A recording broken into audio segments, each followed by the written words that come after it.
What would I do if a time machine sent me back to the very beginning of my screenwriting career? What would I do differently? All right, so let's say you have absolutely no experience. You've never written a screenplay in your entire life. The very first thing that I do is I would learn the skills. So if this is you, if you're just starting off, you've got a dream, maybe you've watched a couple videos on YouTube about format, well, my first piece of advice would be go out and write that screenplay. Watch those formatting videos, do all the advice stuff, that's all great, and you need to know formatting, it is actually important. But write the screenplay, get it done.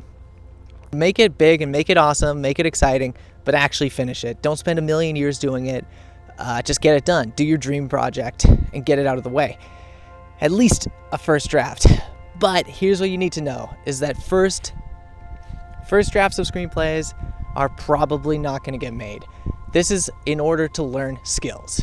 I tell people who are interested in this to go big and do their dream project because it might as well be fun while you're learning the basics.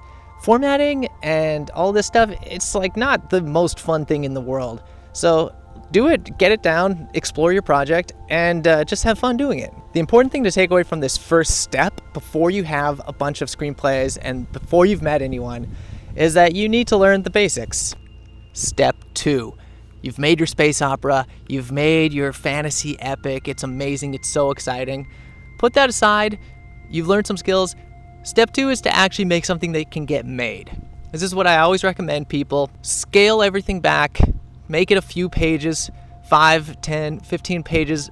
It's gonna be probably a short film, but make something that'll actually get made. Make it simple, short, and doable.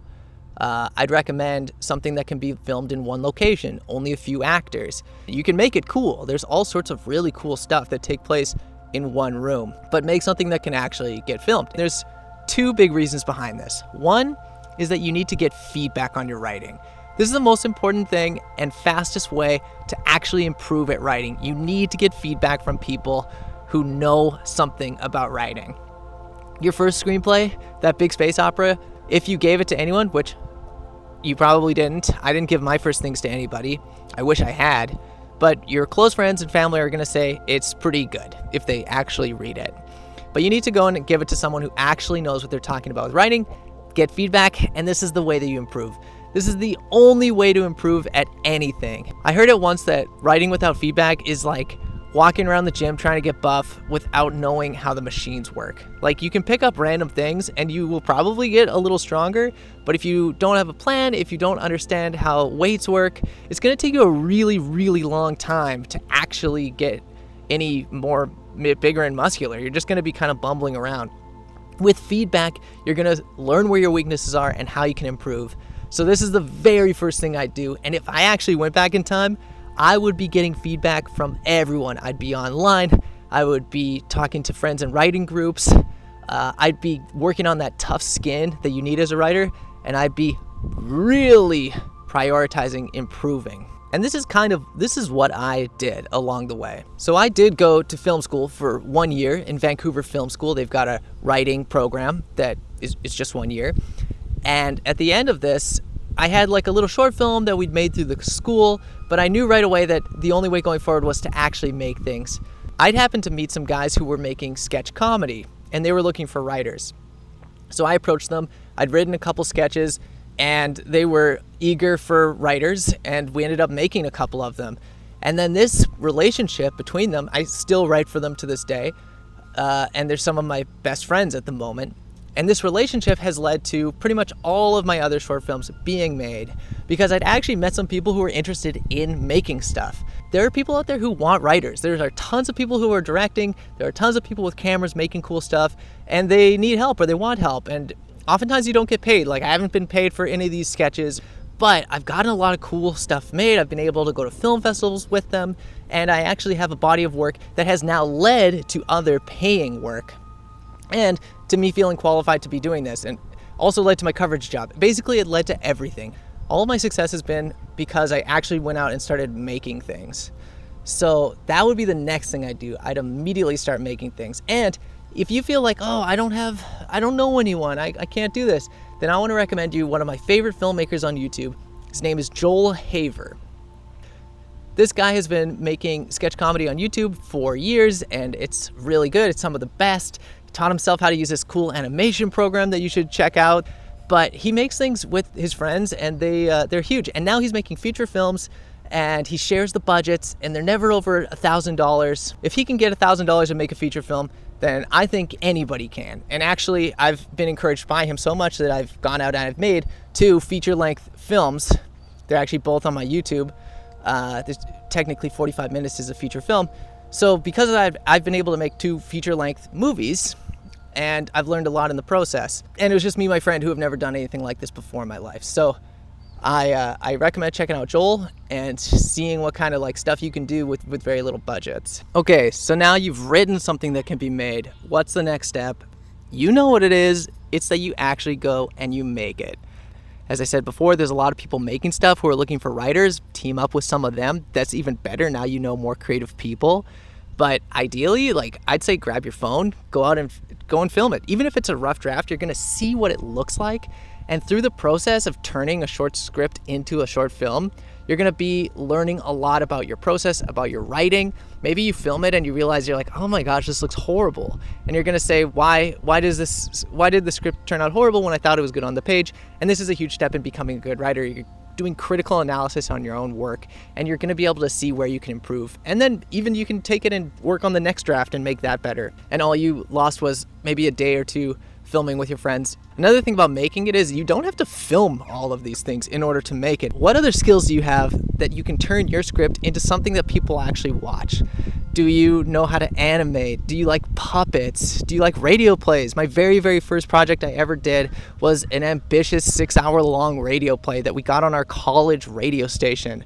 I really wanted to make something, and I was listening to a lot of old-timey radio plays at the time. So me and my friend we wrote it, we did all the voices, I edited it all myself, I made the music for it, and we made this epic fantasy radio play called The Marvelous Traveling Band and Wonder Emporium. And it's to this day one of my proudest things I've ever made. And it's just audio, and it was just me in a dorm room. So whatever skills you have, I'd recommend figuring out how to turn the screenplay into something that people can actually see. Because once you can share it, people can watch it, and you can both improve and actually kind of move forward in your career. Well, next is easy. Next, keep doing that. Make something else, make something new, share it, and along the way, meet other people who are doing this and make and share with them. Meeting my friend who's making all the sketch comedy, this was one of the best relationships I've ever had in my life. Because of this, I was able to meet a whole bunch of other creatives, and now we're making stuff all the time.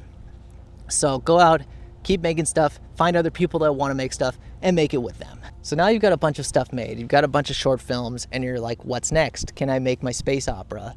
Well, probably not. What I did next, and I think I would do the same, is I started writing bigger screenplays. And this was because people were interested in making bigger screenplays. We had some interest from producers, and I was like, I think this is it. This is my moment. And so I started doing these bigger projects. If you look at my IMDb, you'll see that there's like 5 things on it. All of these things are short films and things like that I've made myself. You won't see any of these big projects from these producers on there because even though they were going to be big projects, they never actually got made. And so as a result, they don't go on your record, and I can't show them to anybody. And so there are these great scripts that are just sitting on my computer, basically doing nothing. I learned a lot from these, and that's great, but I do kind of wonder, would I do it again?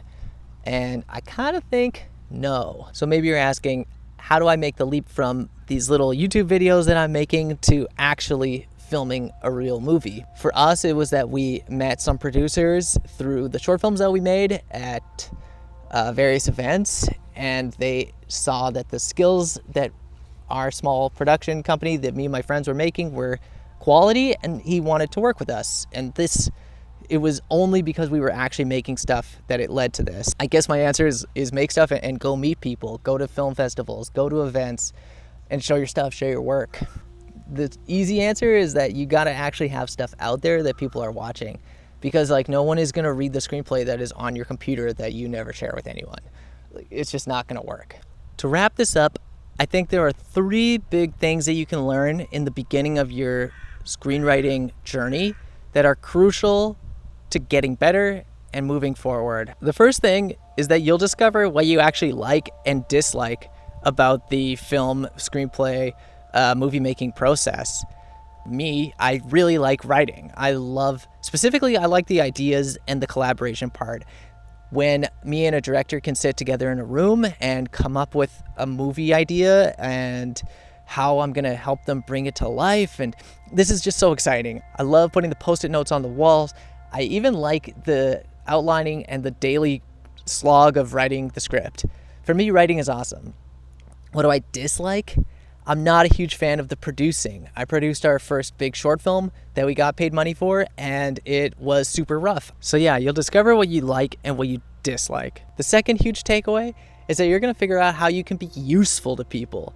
And this is a very important thing to figure out, because really this is gonna be the backbone of your career. All a job or a career is figuring out how you can be useful to people.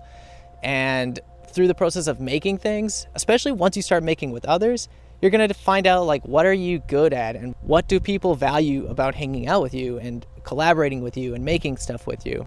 My big thing is story structure. I love story structure. I'm really good at helping other people take their scripts and making the story structure better, at bringing those characters to the forefront. Basically, all the screenwriting, script writing, coverage stuff is where I really shine.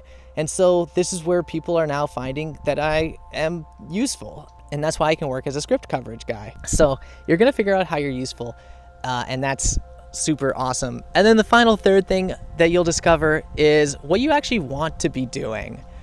Not only will you figure out where you're useful, that's great, but maybe you'll discover that you want to be actually in a different role than you are. Maybe screenwriting isn't where you want it to be, and all of this stuff is kind of gonna be not as fun as you hoped.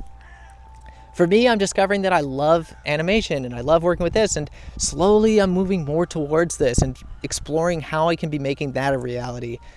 Maybe you'll discover that doing the script writing isn't actually where you shine and you don't really like it that much. Maybe you love being a producer and planning out how these things are going to actually come together, in which case this is super useful and all filmmakers are looking for you. So I highly recommend getting out, and you will, if you're good at planning, if you're like a party planner and stuff like this, and this is where you shine, then get out there, because the film industry needs you. I need you. Come and help us make movies. There's such a big difference between dreaming and doing. And once you actually start doing things, especially working towards your dream, every step you take towards it, even if it's demoralizing and you realize that this isn't really what you want, I don't really like this, I'm not going to be useful with this, and the dream changes, it just means that you can take a new step forward in a different way, and it stops being a dream and it starts being reality. And for me, this has been so exciting.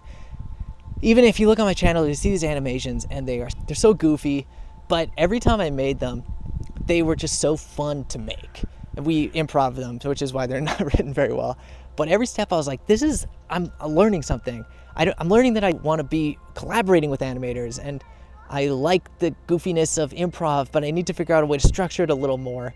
And basically everything that I did taught me something, even the harsh stuff that was really sucky, because that's when I learned the most and I figured out how to actually go forward. So you're gonna figure out what you want to do, and if it's something you were surprised by, like, that could suck, but it means that you are actually moving forward instead of just sitting in your house dreaming, watching YouTube videos. So to wrap all this up, if I was gonna go back in time and I had to start all over again, I'd just start making stuff. I'd start making it as fast as possible and I'd be sharing it.